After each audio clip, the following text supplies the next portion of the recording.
একটা কথাই আছে না, সৃষ্টিকর্তার লীলা খেলা বোঝা বড়ই কঠিন দায়। কাকে কাকের মাংস খায় না, কুকুর কুকুরকে কামড় দেয় না, এমনকি জঙ্গলায় থাকে একটা বিষাক্ত সাপ আর একটা বিষাক্ত সাপকে কখনোই সুবল দিয়ে মারে না।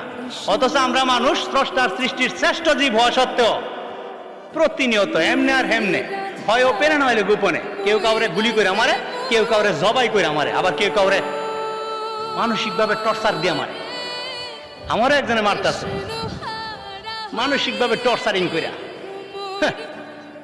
একটা সুস্থ স্বাভাবিক মানুষ মরে একবার, আর আমার মতো যারা মানসিকভাবে কষ্ট পাইতেছে প্রতিনিয়ত, এরা মরে ক্ষণে ক্ষণে দমে দমে দিনে কয়েকশো বার।